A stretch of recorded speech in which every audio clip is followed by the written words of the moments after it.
કથાના પ્રસંગની અંદર પરમ પૂજ્ય સદગુરુ જોગી સ્વામીની વાતનું સાક્ષાત સવિતા ભાગ 1 કિરણ 57 પૂરું. વાત એમ આવી કે વલ્લભભાઈએ પ્રશ્ન કર્યો, સ્વામી ક્યારેક ક્યારેક ભગવાન ભૂલાઈ જાય છે. સ્વામી કે શ્રવણ, મનન, નિધિધ્યાસ અને સાક્ષાત્કાર, જે વસ્તુનો સાક્ષાત્કાર થયો હોય ને એ ભૂલાય નહીં. ઇન્દ્રિયમાં નિશ્ચય થયો હોય, અંતઃકરણમાં અને જીવમાં. ઇન્દ્રિયમાં નિશ્ચય હોય ટળી જાય, અંતઃકરણમાં નિશ્ચય થયો ટળી જાય, અને જીવમાં નિશ્ચય થયો હોય ને એ ટળે નહીં. એટલે શ્રવણ, મનન, નિધિધ્યાસ અને સાક્ષાત્કાર સારંગપુરના 3જા વચનામૃતમાં આ વાત લખી છે. શ્રવણ એટલે સાંભળવાનું, પછી એનું મનન કરવાનું, પછી નિધિધ્યાસ એટલે જેટલું યોગ્ય હોય એટલું રાખવાનું, બાકી બધું કાઢી નાખવાનું. સમજાણું ને? જે વસ્તુ બધી મળી બધી સ્વીકારાય નહીં. અને પછી એનો સાક્ષાત્કાર એટલે મૂર્તિમાન સ્વરૂપ. સમજાણું? મૂર્તિમાન જો શ્રવણ, મનન, નિધિધ્યાસ અને સાક્ષાત્કાર થયો. જો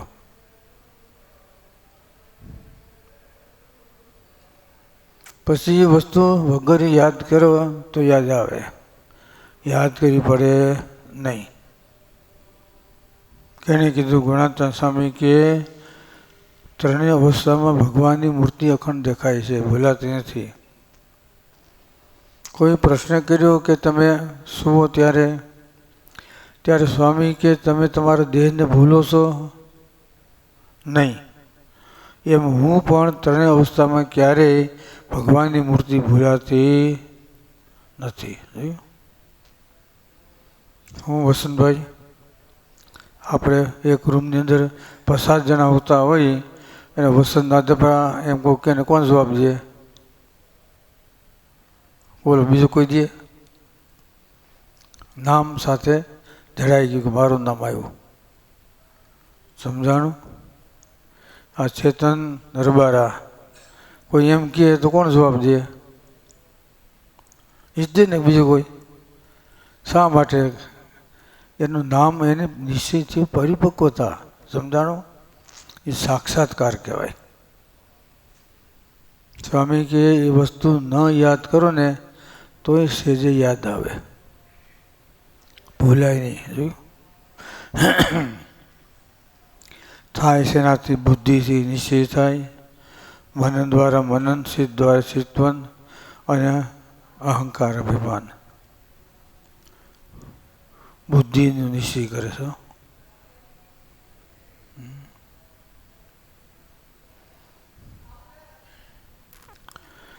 નિશ્ચય શેમાં થાય છે? બુદ્ધિમાં પહેલો, પછી ઇન્દ્રિયોમાં, અંતઃકરણમાં અને પછી જીવમાં થાય.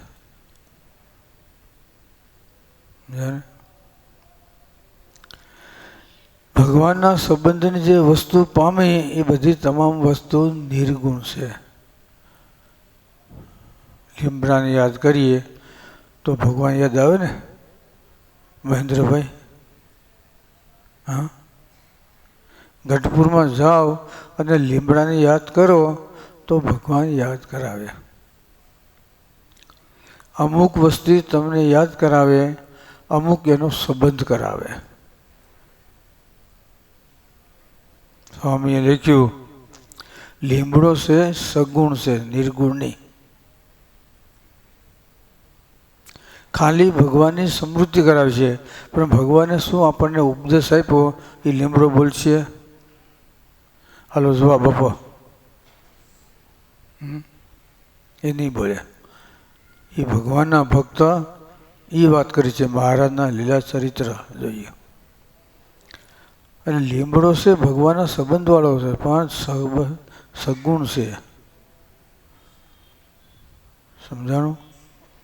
કારણ કે જાતિ સ્વભાવ જાવો એ બહુ કઠણ છે. સદગુરુ સોનાર મળે, જ્ઞાનરૂપી હથોડો લે તો માર ધારને આકાર ટળી જાય. ન કર સ્વામી કે તરવાર છે એને તમે પારસમાં અડાડો તો સર્વ તરવાર સોનાની થઈ જાય, પણ મારો તો લાગે કે ન લાગે? બોલો.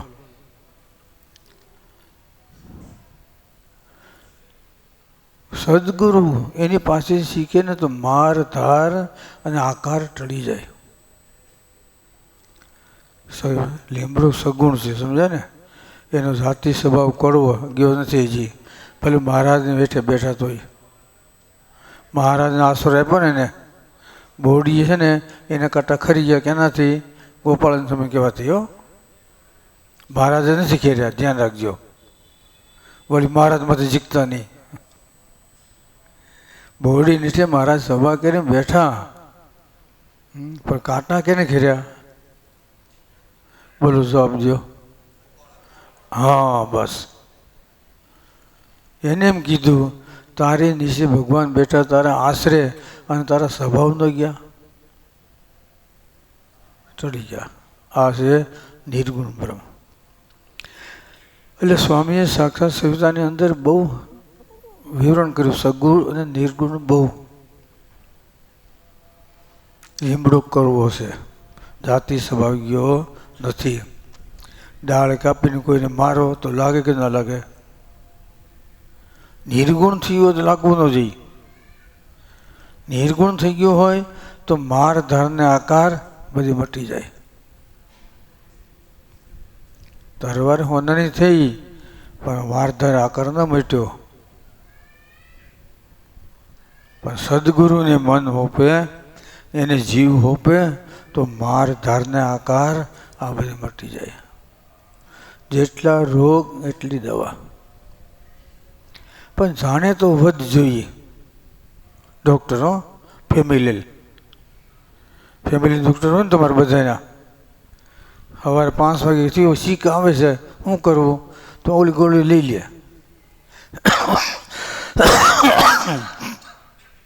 જ્યાં બોલાવે ને એ ન જાય. શા માટે? ખબર છે કે આને આ લોહી છે અને આ રોગ આ છે. તો એમ સદગુરુની જીવ હોય ને તો એને ખબર પડી જાય કે આનો આ અંગ છે, આ આમાં છે.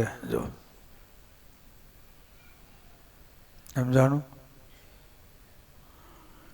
માર ધારને આકાર ક્યારે મટે? તો આપણા મનનું ગમતું મૂકી દઈએ, સંત કેમ કરીએ ત્યારે થાય. મન ગમતું મૂકી હરિગમતામાં રહેવાનું. સ્વામી કે જીવે કોઈ દિવસ ભગવાન અને સંતનું ધાર્યું કર્યું નથી, પોતાનું જ ધાર્યું કર્યું છે મારી ઠોકીને. હા, ન હાલે તોય નાગાઈ કરીને જે કયો એ કા. હા, સીધી રીત ન હાલે તો નાગાઈ કરે. એટલે આપણું ધાર્યું કર્યું છે ને એટલે આપણે જન્મ લેવો પડે છે. એક વખત ભગવાને સંત કેમ કરીએ તો જન્મ મરણ ફેરા મટી જાય. કેની દવા છે? જોગી બાપાની. હા, ખબર પડશે ને? આ સ્વામી બાપાની દવા છે. જો કઈ ફેક્ટરીનો માલ છે ખબર ને? હા, બસ. હા, મજા માર્કો હોય એમાં જોવું ન પડે. એમાં કોઈ દી ખરેલ બળેલ ન નીકળે. અસલ માલ હોય. વરદી પડી હોય ને તોય બગડે ને કંઈ.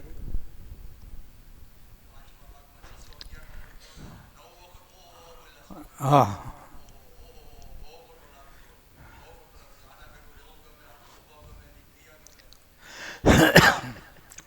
ક્યારે થાય? મહિમા હોય તો. સમજાને? એ વસ્તુ છે ને જીવમાં હોય ને તો થાય. સ્વામી કે ભગવાનને સંત એના મહિમાની ઉપાસનાની આશરાની વાત કરીએ ત્યારે સ્વામી કે શેરે શેર ઘીરના લાડવા કર્યા હોય ત્યાગ કરી દે. બેશુભ છે એનો પણ ત્યાગ કરી અને ભગવાનના સ્વરૂપનો નિરૂપણ કરીએ.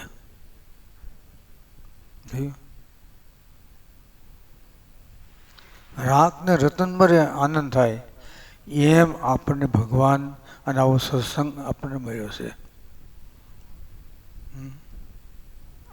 પણ બાળક હોય ને એટલે ખબર ન પડે. સમજાય છે ને?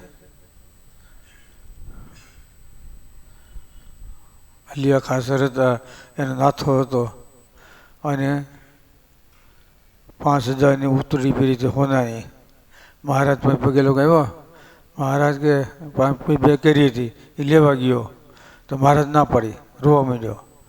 તો મહારાજ કે અત્યારે ડોકમાં ઘરેણું છે ને એ આપી દીધું, કેરી આપું. ઉતરીને આપી દીધી 1 કેરીમાં. હો, એ 5,000 રૂપિયાની કેટલી કેરી આવે? શું કામ? એ નાદબરા હરસુખ ઈશ્વરલાલ શું કામ ખબર પડી? બાળક બુદ્ધિ હતી. એને ખબર નહોતી કે આ સોનાનું ઘરેણું છે, આમાં કેટલી કિંમત છે.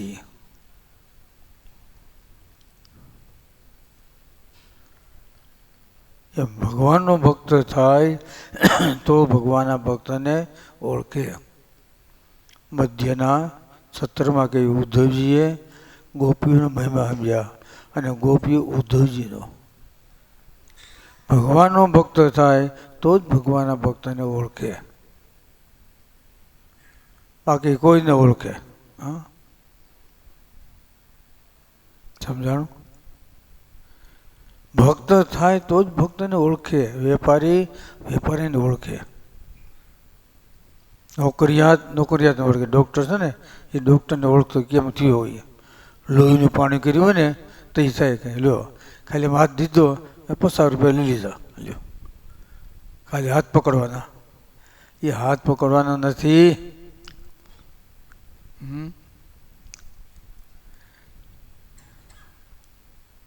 લોહીનું પાણી કર્યું એ અને પૈસા છે ને એ નોખા છે. એમ ભગવાનને સંત એ આપણો હાથ પકડે છે. ક્યારે? એને આપણે આપીએ છીએ. હથેવાળો હરિસંગાતે કીધો, ભૌમાનંદ કે જન્મ સુફળ કરી લીધો. એને આપણું મન હોપી દઈએ, આપણા દેહ ઇન્દ્રિયો અંતઃકરણ એને હોપી દઈએ, આપણો જીવ. હા, જોયું ને? તેરા મેરા જીવરા એક હે ઘનશ્યામ પ્યારે, તેરા મેરા જીવરા એક છે. ખોળિયું નોખું છે પણ જીવ તો બેનો એક જ છે. વસંતલાલ, ખોળિયું નોખું છે પણ જીવ એક જ છે.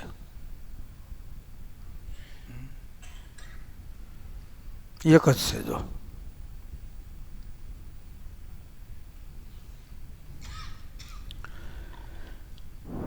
એટલે સગુણ બ્રહ્મ અને નિર્ગુણ બ્રહ્મ ધ્યાન રાખવાનું. જળ પાવક બ્રહ્મ મહારાજે છેલ્લા પ્રકરણના 4થામાં લખ્યું છે. અગ્નિ છે એ બ્રહ્મ છે, જળ છે બ્રહ્મ છે, પવન છે બ્રહ્મ છે, આ બધું છે. પણ સગુણ બ્રહ્મ છે, ધ્યાન રાખજો. પાણી આપણું જીવન છે. પાણી વિના હાલે નહીં. ખાધું ન હોય 1 ટક 2 ટક હાલ્યું જાય, પણ પાણી વિના સમજાય છે? સગુણ બ્રહ્મ છે, દૂષણ. નિર્ગુણ બ્રહ્મ નહીં. એ આપણું જીવન છે. પણ નદી થતી હોય, તરતા આવડતું ન હોય અને પડે તો શું થાય? હે ઈશ્વરલાલ? બસ ને મારે ને જે આપણું જીવન છે એ આપણને મારે. મા બાપ છે એ દીકરાના કોઈ દુશ્મન થાય? બોલો જવાબ આપો. ગમે એવો દીકરો હોય પણ મા બાપ હોય ને એના કોઈથી દુશ્મન ન થાય. ભલે દારૂડિયો હોય, જુગારી હોય, જે હોય તે. ધોળે દિવસે ડાટા કાઢતા હોય, ધોળે દિવસે તાપ કરતા હોય, વગર લાકડે હો, લાકડા બકડે કાંઈ ન જોઈએ ને, ફૂલકણી મૂકતા જાય ને હાલ્યા જાય.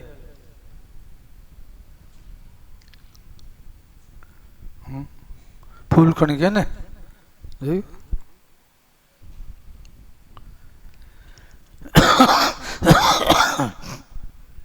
એટલે આપણે વાત છે નિર્ગુણ બ્રહ્મની,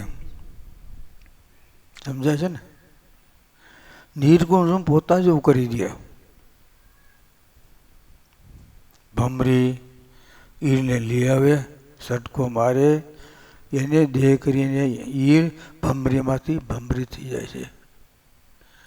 એમ ભગવાનનો ભક્તો ભગવાનને જ્ઞાને કરીને ભગવાનને આકારે થઈ જાય છે. કાર્યાણીનું પહેલું વચનામત ભગવાનને જ્ઞાને કરીને એના આકાર થઈ જાય છે. જો બોલો અસલ ભમરી જેવી ભમરી. તમે ભેદ ન પાડી શકો.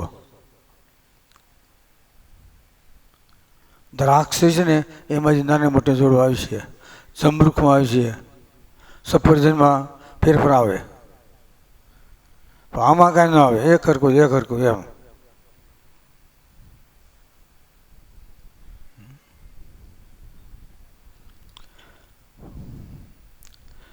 એટલે સગુણ બ્રહ્મ અને નિર્ગુણ ધ્યાન રાખવાનું. સમજા.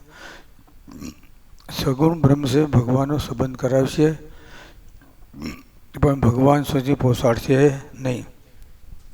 જ્યારે નિર્ગુણ બ્રહ્મ છે એ ભગવાનની ઓળખાણ કરાવશે અને ભગવાનની સાથે પહોંચાડશે.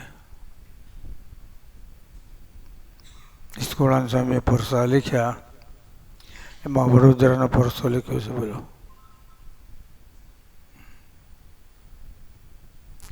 જીભાઈનો. મહારાજ તેડવા ગયા, આખા ગામને દર્શન દીધા, ધોળો રથ એના પર બેઠા હતા. ક્યાં જવું? કે જીભાઈને તેડવા માટે. હરિભક્તો બધા ભેગા થયા, પ્રાર્થના કરી, મહારાજ અત્યારે સત્સંગની અંદર જીભાઈ જેવા બીજા કોઈ નથી. તમારી વાતો કરીને અમને સુખી રાખે છે, આનંદમાં છે, માટે એને મૂકી જાઓ. તો બીજાને લીધે તો તમે જે કરવું કરો. બળદને લઈ ગયા, બળદની ના ન પડી પણ જીભાઈને ના પડી. જોયું શું કામે? બળદ વાતો ન કરત. એ રસોઈમાં જોઈતો હતો, સંતો માટે ભગવાનના કામમાં આવ્યો હતો, પણ સગુણ બ્રહ્મ છે.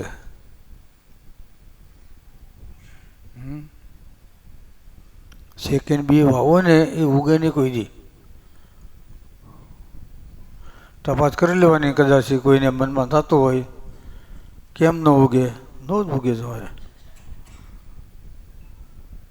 શેકાઈ ગયું ને, બોલો શેકાઈ ગયું એટલે ફેંકાઈ ગયું. શું કીધું? શેકાઈ ગયું એટલે ફેંકાઈ ગયું. દુનિયામાંથી ફેંકાઈ ગયો ને માણસ, એ બધામાં થાય. જો